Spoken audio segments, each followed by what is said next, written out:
Radio Tehran, শুরু হচ্ছে বিশ্ব সংবাদ।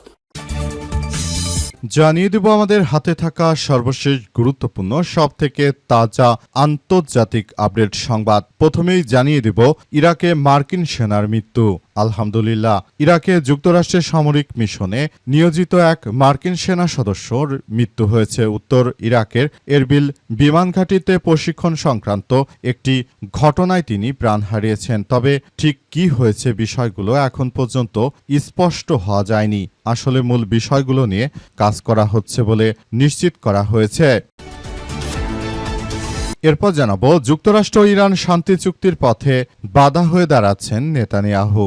যুক্তরাষ্ট্র এবং ইরানের মধ্যে সম্ভাব্য শান্তি চুক্তি নিয়ে আলোচনা যতই এগুচ্ছে ততই সামনে আসছে আরেকটি বড় বাধার নাম, আর তা হচ্ছে ইসরায়েলের প্রধানমন্ত্রী বেনিয়ামিন নেতানিয়াহু। লেবাননে ইসরায়েলের সামরিক অভিযান, হিজবুল্লাহকে ঘিরে উত্তেজনা এবং হরমুজ প্রণালী পুনরায় খুলে দেওয়ার প্রশ্নে চলমান আলোচনা ক্রমেই জটিল হয়ে উঠছে। অবস্থায় নেতানিয়াহুকে যদি থামাতে না পারে যুক্তরাষ্ট্র, তাহলে যুদ্ধবিরতি কখনোই কার্যকর হবে না বলে জানিয়েছে ওয়াশিংটন পোস্ট।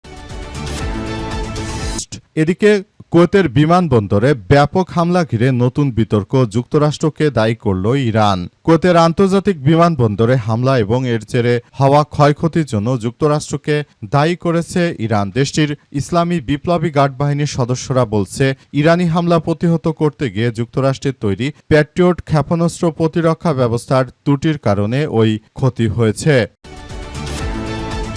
এবারে জানাবো, ইরান যুদ্ধ থামাতে প্রস্তাব পাশ করল মার্কিন প্রতিনিধি পরিষদ এবং সিনেটরেরা।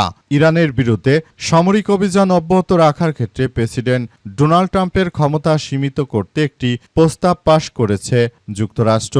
এই ভোটাভুটিতে 4 জন রিপাবলিকান সদস্য ডেমোক্রেটদের সঙ্গে যোগ দিয়েছে। এর ফলে মার্কিন যুক্তরাষ্ট্রের প্রেসিডেন্ট ডোনাল্ড ট্রাম্পের ক্ষমতাকে সীমিত করতে সক্ষম হয়েছে তারা। এবং সর্বশেষ জানাবো, হিন্দু ধর্মের প্রতিবন্ধী 3 ভাইয়ের দায়িত্ব নিলেন জামাত নেতা শফিকুল ইসলাম মাসুদ। সংসদ সদস্য হিসেবে প্রাপ্ত নিজের বেতন ভাতা দান করে সনাতন ধর্মের প্রতিবন্ধী 3 ভাইয়ের দায়িত্ব নিয়েছেন জামাতের দলীয় সংসদ সদস্য এমপি ডক্টর শফিকুল ইসলাম মাসুদ। আজ নিজের ভেরিফাইড ফেসবুক পেজে দেওয়া এক ভিডিও বার্তায় তথ্য জানিয়েছেন জামাত ইসলামের কেন্দ্রীয় নির্বাহী পরিষদ সদস্য, ঢাকা মহানগর দক্ষিণের সেক্রেটারি, ইসলামী ছাত্র শিবিরের সাবেক কেন্দ্রীয় সভাপতি ডক্টর শফিকুল ইসলাম মাসুদ। এ সময় তিনি জানান, নিজের নির্বাচনী এলাকা পটুয়াখালী 2 বাউফল ধুলিয়া ইউনিয়নের চাঁদকাঠি গ্রামের প্রতিবন্ধী 3 ভাই রিপন দাস, সাধু দাস ও নিধু দাসের পরিবারের জন্য আজই নিজের সংসদ সদস্য হিসেবে প্রাপ্ত 1 মাসের বেতন ভাতা প্রদান করা হবে। প্রিয় দর্শক, এতক্ষণ শুনছিলেন সংবাদ শিরোনাম, এবারে বিস্তারিত। তবে তার আগে বন্ধুরা, অনুরোধ থাকবে এই সংবাদটিতে একটি লাইক দিন। এই চ্যানেলে আপনি নতুন হয়ে থাকলে আমাদের সংবাদটি দেখতে দেখতে চ্যানেলটি সাবস্ক্রাইব করে রাখুন। কমেন্ট করে বন্ধুরা আপনার মূল্যবান মতামত জানিয়ে দিন আপনি বিশ্বের কোন দেশ থেকে বা বাংলাদেশের কোন স্থান থেকে আমাদের সংবাদটি দেখছেন এবং শুনছেন। আর বন্ধুরা, সংবাদটি আপনার সোশ্যাল মিডিয়া ফেসবুকে শেয়ার করে বন্ধুদেরও দেখার সুযোগ করে দিন। আজকের এই সংবাদ সম্পর্কে আপনার মূল্যবান মতামত কমেন্ট বক্সে কমেন্ট করে পুরো বিশ্ববাসীকে জানিয়ে দিন। এবারে বিস্তারিত। ইরাকে মার্কিন সেনার মৃত্যু। ইরাকে যুক্তরাষ্ট্রের সামরিক মিশনে আয়োজিত এক মার্কিন সেনা সদস্যের মৃত্যু হয়েছে। উত্তর ইরাকের এরবিল বিমান ঘাঁটিতে প্রশিক্ষণ সংক্রান্ত একটি ঘটনায় তিনি প্রাণ হারিয়েছেন। তবে কি পরিস্থিতিতে ওই সেনার মৃত্যু হয়েছে তা এখনও জানা যায়নি। তবে অনেকেই বলাবলি করছে যে ইরানের ড্রোন হামলায় মৃত্যু হয়েছে।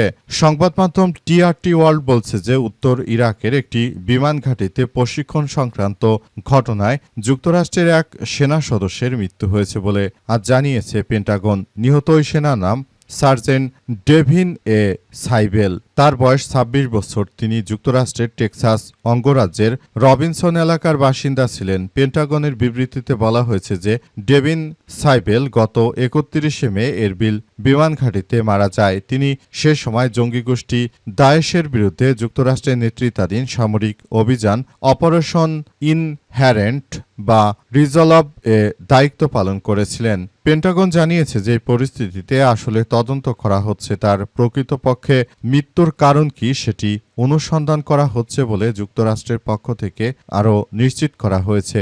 যুক্তরাষ্ট্রের পক্ষ থেকে আরও বলা হচ্ছে যে এমন মৃত্যু আসলে আমাদের কারো জন্যই কাম্য নয়। আমরা উক্ত মৃত্যুর ঘটনাটি নিয়ে খুবই চিন্তিত এবং আমরা মনে করি এই মৃত্যু আসলে কোনো স্বাভাবিক মৃত্যু নয়। এই মৃত্যুর পেছনে কোনো না কোনো রহস্য জড়িত থাকতে পারে বলে মনে করছে তারা। সুতরাং তারা এ কারণে আসলে এই মৃত্যুর ঘটনা নিয়ে তারা তদন্ত করতে শুরু করেছে এবং তারা এও জানিয়েছে যে এই মৃত্যুর ঘটনাটি তাদের সেনা সদস্যদের জন্য একটি ধাক্কা হিসেবে কাজ করছে। কুয়েতে বিমানবন্দরে হামলা ঘিরে নতুন বিতর্ক, যুক্তরাষ্ট্রকে দায়ী করল ইরান। কুয়েতের আন্তর্জাতিক বিমানবন্দর এ হামলার জেরে হওয়া ক্ষয়ক্ষতির জন্য যুক্তরাষ্ট্রকে দায়ী করেছে ইরান। দেশটির ইসলামী বিপ্লবী গার্ড বাহিনীর সদস্যরা জানিয়েছে যে ইরানি হামলা প্রতিহত করতে গিয়ে যুক্তরাষ্ট্রের তৈরি প্যাট্রিয়ট ক্ষেপণাস্ত্র প্রতিরক্ষা ব্যবস্থার ত্রুটির কারণে ওই ক্ষয়ক্ষতি হয়েছে। তবে যুক্তরাষ্ট্র এই দাবি সরাসরি প্রত্যাখ্যান করে দিয়েছে বলে বিমানবন্দরে হামলা চালিয়েছে ইরান বলে তারা জানিয়েছে। বার্তা সংস্থা আনাদুলু বলছে যে কুয়েত আন্তর্জাতিক বিমানবন্দরে যাত্রী টার্মিনালে হামলা এবং ক্ষয়ক্ষতির জন্য ইরান দায়ী নয় বলে দাবি করেছে দেশটির ইসলামী বিপ্লবী গার্ড বাহিনীর সদস্যরা। অর্থাৎ মার্কিন যুক্তরাষ্ট্রের যে ঘাঁটি রয়েছে কুয়েতে, সেই ঘাঁটিতে আক্রমণ চালিয়েছিল ইরান, কিন্তু সেই ঘাঁটিতে থাকা মার্কিন যুক্তরাষ্ট্রের প্যাট্রিয়ট ক্ষেপণাস্ত্র প্রতিরক্ষা ব্যবস্থা মূলত সেখানে এই সমস্যার ঘটনা ঘটিয়েছে। মূলত সেখানে ওই প্যাট্রিয়ট ক্ষেপণাস্ত্র সিস্টেমগুলি মূলত এই সমস্যাগুলো সৃষ্টি করেছে। কারণ প্যাট্রিয়ট ক্ষেপণাস্ত্র এমন একটি ক্ষেপণাস্ত্র ব্যবস্থা যে ক্ষেপণাস্ত্র মার্কিন যুক্তরাষ্ট্র ব্যবহার করে থাকে তারা তাদের শত্রুর মিসাইল ঠেকানোর জন্য। অবস্থায় মার্কিন যুক্তরাষ্ট্র তারা ইরানের মিসাইল ঠেকানোর জন্য প্যাট্রিয়ট ব্যবহার করেছিল। সেই প্যাট্রিয়টের এন্টি মিসাইল সিস্টেমগুলো কুয়েতের বিমানবন্দরের উপর ধসে পড়ে এতে বেশ কয়েকজন নিহত হয়েছে এবং বিমানবন্দরের অবস্থা খুবই শোচনীয় পর্যায়ে চলে গেছে। যুক্তরাষ্ট্র ইরান শান্তি চুক্তির পথে কেন বাধা হয়ে দাঁড়াচ্ছেন নেতানিয়াহু? যুক্তরাষ্ট্র এবং ইরানের মধ্যে সম্ভাব্য শান্তি চুক্তি নিয়ে আলোচনা যতই এগোচ্ছে ততই সামনে আসছে আরেকটি বড় বাধার নাম। তা হচ্ছে ইসরায়েলের প্রধানমন্ত্রী বেনিয়ামিন নেতানিয়াহু। লেবাননে ইসরায়েলের সামরিক অভিযান, লেবাননের যোদ্ধাদেরকে ঘিরে উত্তেজনা এবং হরমুজ প্রণালী পুনরায় খুলে দেওয়ার প্রশ্নে চলমান আলোচনা ক্রমেই জটিল হয়ে উঠেছে। এমন পরিস্থিতিতে রাজনৈতিক অস্তিত্ব নিয়ে টিকে থাকার লড়াইয়ে নেতানিয়াহু এবং ইরানের সঙ্গে দ্রুত চুক্তি করতে চাওয়া ডোনাল্ড ট্রাম্পের মধ্যে নতুন করে এক উত্তেজনা টানাপোড়েন দেখা দিয়েছে। ব্রিটিশ সংবাদ মাধ্যম দ্য গার্ডিয়ান বলছে যে যুক্তরাষ্ট্র এবং ইরানের মধ্যে যদি কোনো শান্তি চুক্তি হয় তবে সেই পথের একটি পরিচালিত বাধার নাম নেতানিয়াহু। লেবাননে ইসরায়েলের সামরিক অভিযান হরমুজ প্রণালী পুনরায় চালু করার লক্ষ্যে চলা আলোচনা প্রক্রিয়ার অন্যতম জটিল বিষয় হয়ে উঠেছে। এর ফলে ডোনাল্ড ট্রাম্প নেতানিয়াহুর সম্পর্কের মধ্যে আবার একটি পরীক্ষার মধ্যে পড়েছে। এখন যুক্তরাষ্ট্রের প্রেসিডেন্ট ডোনাল্ড ট্রাম্প তিনি যদি এই প্রক্রিয়ার মধ্য দিয়ে যান তাহলে ভবিষ্যতে এটি হয়তো আরও বড় ধরনের একটি সমস্যার সৃষ্টি হতে পারে। আমরা মনে করি এই বিষয়গুলো হচ্ছে এবং এটি আমাদের সবাইকে আরও অনেক বেশি সমস্যার মধ্যে ফেলে দিবে বলে মনে করছে যুক্তরাষ্ট্র। যুক্তরাষ্ট্র আসলে শুরু থেকেই তারা ইরানের সঙ্গে যুদ্ধ করতে চায়নি, কিন্তু নেতানিয়াহুর কারণে মূলত এই যুদ্ধ শুরু করতে হয়েছে। মূলত এই যুদ্ধ তারা শুরু করেছে এবং এই যুদ্ধ থেকেই তারা এমন কিছু অর্জন করতে চেয়েছিল যে অর্জন মূলত ইরান যুক্তরাষ্ট্রকে সেই অর্জন করতে দেয়নি। এতে যুক্তরাষ্ট্র চরমভাবে ধরাশায়ী হয়েছে।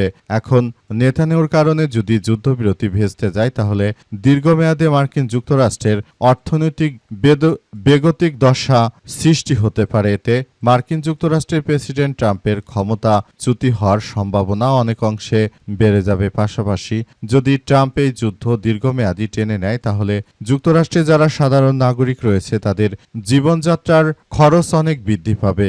পাশাপাশি যুক্তরাষ্ট্রের বাণিজ্যিক ব্যাপক একটি ঘাটতি দেখা দেবে। এতে যুক্তরাষ্ট্রেরই একরকম ভয়াবহ বিপর্যয়ের মুখে পড়তে হতে পারে। সুতরাং ইরানের সঙ্গে যুদ্ধবিরতি করা এই মুহূর্তে অনেক অংশেই নির্ভর করছে যুক্তরাষ্ট্রের উপর। কিন্তু নেতানিয়াহু যদি লেবাননের সঙ্গে যুদ্ধবিরতি না করে তাহলে যুক্তরাষ্ট্র কোনো ফর্মুলায় কাজে লাগাতে পারবে না।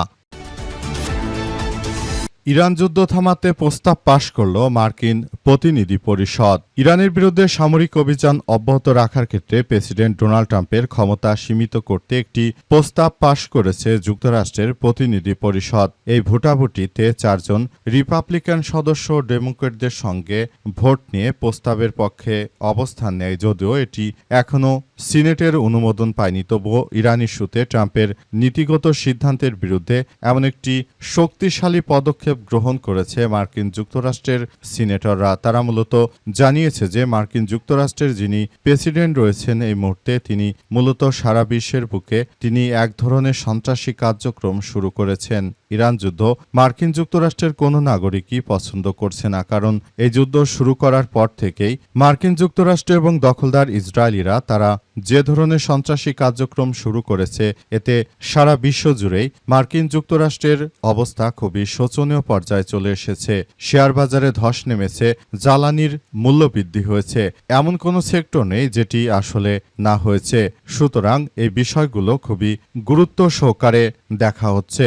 সারা দেশ জুড়ে যে ধরনের কার্যক্রম আসলে শুরু হয়েছে, এটি আসলে সবার জন্য খুবই বড় একটি সমস্যার সৃষ্টি করেছে বলে এমন তথ্য সামনে এসেছে এবং এই বিষয়গুলো নিয়ে সবাই যার যার জায়গা থেকে তারা কার্যক্রম চালাচ্ছে। অর্থাৎ মার্কিন যুক্তরাষ্ট্র তারা আসলে চায় না যে এই যুদ্ধ দীর্ঘায়িত হোক, কিন্তু যুক্তরাষ্ট্রের প্রেসিডেন্ট ডোনাল্ড ট্রাম্প তিনি নিজে আসলে একরকম ফেঁসে গেছেন। তিনি এখন চাইলেই কোনো কিছু আসলে হচ্ছে না, বিষয়গুলো অন্যদিকে চলে যাচ্ছে।